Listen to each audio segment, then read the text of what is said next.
Baik, bismillah. Kita bahas sekarang kalau tadi. Ini rutenya. Menarik ya, patah hati ada rutenya.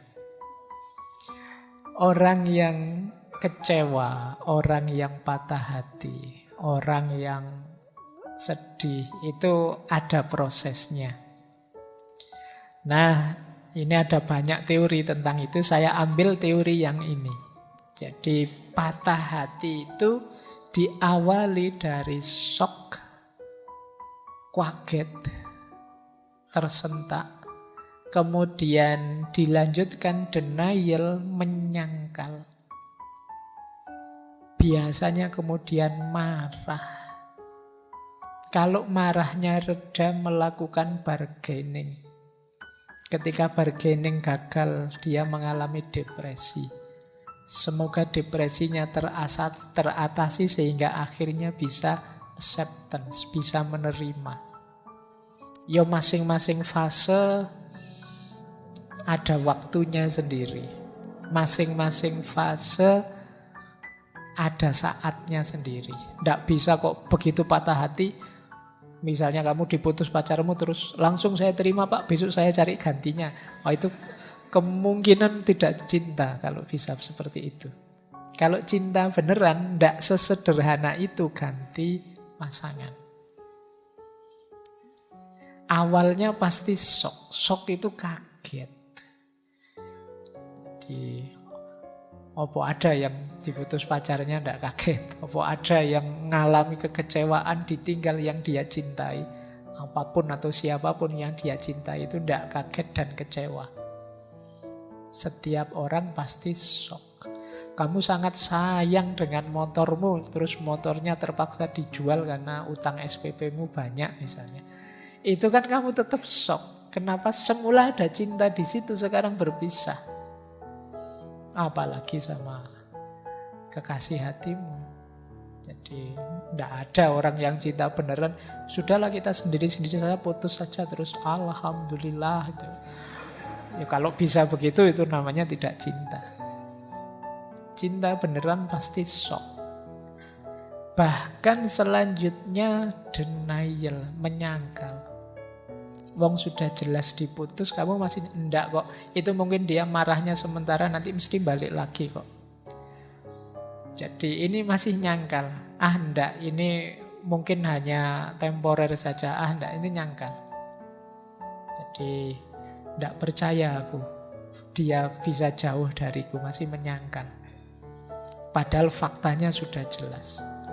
Ya kayak kamu dapat nilai E terus kemudian, wah, tidak percaya aku, mungkin dosennya salah, mungkin kamu itu karena memang serangan pertama itu menyakitkan, sehingga orang terus menyangkal. Tidak terima kalau dirinya mengalami rasa sakit itu, menyangkal. Nah, fase menyangkal ini bisa panjang. Tidak kok, dia mesti akan kembali lagi padaku, tunggu saja. Ini fase menyangkal. Sehingga kamu mungkin bisa berminggu-minggu, bisa berbulan-bulan menunggu dia kembali. Dan dia tidak kembali-kembali. Nah, kalau sudah begitu biasanya masuk ke fase selanjutnya marah. Anger. Marah ini ya macam-macam bentuknya. Bisa dilampiaskan kemana-mana, bisa menggerutu, bisa dipendam saja. Tapi ada fase marah. Mengapa kok harus aku? Apa salahku? Kurang apa aku sama dia? Sudah habis bensin berapa liter aku nganter dia. Loh, itu marah sudah, itu kemarahan sudah. Kalau tadi menyangkal, begitu sadar dia ternyata benar-benar pergi, marah mesti. Itu fasenya. Itu kalau pasangannya terus nikah dan dia ada di fase marah ini, hati-hati kalau datang ke pesta pernikahanmu, bisa rame itu. Nah, kalau fase denial mungkin masih dia agak menarik diri, tapi begitu marah itu pengennya melampiaskan keluar. Setelah marah biasanya ada bargaining. Dia akan mencari cara mbok yo Jangan pergi, wis kamu pingin apa wis. Mbok yo jangan berpisah. Kamu perlu apa? Apapun yang kamu inginkan aku penuhilah. Itu bargaining namanya. Kadang-kadang kalau tidak bisa bargaining sama orangnya, kita bargaining sama Tuhan. Ya Allah, mbok kembalikan dia padaku wis. Saya tak rajin sholat lah mulai sekarang. Ini bargaining namanya. Jadi kita kan kadang-kadang begitu. Ya Allah, saya tahu saya itu malas kuliah, tapi semoga saya lulus ya Allah. Janji setelah ini itu bargaining. Saya ngerti dia kecewa padaku, dia marah padaku karena saya kemarin khilaf sebentar, tapi semoga setelah ini saya janji tidak akan lagi. Ini namanya fase bargaining. Ketika bargaining ini gagal, lahirlah namanya depresi. Ini dimulai sudah fase stresnya. Fase gawat-gawatnya itu depresi ini. Kalau tidak terkontrol bisa efeknya besar. Jadi hati-hati kalau sudah sampai fase depresi. Cari cara, cari jalan untuk meringankan rasa sakit ini. Nah, biasanya kalau sudah mampu menaklukkan depresinya, masuklah pada acceptance. Bisa menerima sekarang. Oh ya sudahlah, memang kalau harus berpisah, mau gimana lagi. Nah, itu acceptance. Ini semoga kalian pahami ya. Semoga dengan memahami ini prosesnya bisa lebih cepat. Oh, aku ini ternyata di fase marah. Nah, sudahlah, tidak usah panjang-panjang, saya shortcut saja, langsung saya terima. Nah, itu kalau bisa lebih bagus. Pasrah sajalah sama Allah, saya terima apapun keputusannya, itu lebih bagus. Tapi biasanya fase ini entah sadar atau tidak kita lewati. Dari shock, kemudian menyangkal, kemudian marah, kemudian ingin bernegosiasi, kemudian jatuh kita pada depresi, dan pada akhirnya menerima. Tapi kalau gagal mengelola depresi, fase menerimanya ya tidak datang. Ya, kita depresi bisa berkepanjangan. Baik, jadi ini rutenya, atau mungkin pakai kalimat yang dulu pernah saya gunakan secara berbeda. Fase paling awal itu menyangkal, not me, bukan aku, aku tidak ngalami ini. Kalau ini gagal terus dia masuk ke fase kedua, why me? Mengapa kok aku yang mengalami peristiwa sepahit ini? Kalau ini juga tidak terjawab, masuk pertanyaan ketiga, please not me. Tolong jangan aku deh, tidak kuat aku kalau ngalami yang seperti ini. Ini juga gagal, tanya lagi, why it still me? Kenapa kok ternyata memang aku yang gagal ini? Ternyata memang aku yang ditinggal. Terus fase bargaining. Fase bargaining itu I will but. Oke lah, tidak apa-apa, tapi saya perbaiki lagi. Nah, itu yang selanjutnya. Kemudian slide-nya hilang, Rek. Saya tidak tahu ini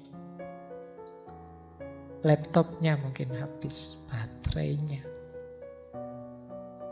Sudah mancep tadi, cuma tidak diklik. Iya, tidak apa-apa. Why me? Pertanyaannya. Oke. Yeah. Ini powerin di Mas. Kalau tadi not me, tadi masih denial, enggak kok masih hidup kok. Ternyata diudah, ternyata mati beneran. Pertanyaan jadi why me?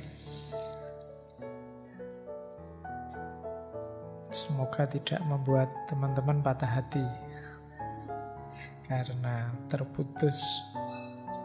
Ini namanya harapan tidak sesuai kenyataan. Tapi kan tetap harus diterima. Mau tidak mau memang terjadi. Jadi anggap saja ini contoh langsung teori tadi ya.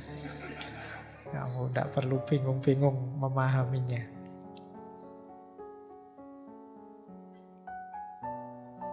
Baik, tidak apa-apa ya terputus. Jangan khawatir, meskipun putus, selesainya tetap on time kok. Ya, tidak ada injury time-nya.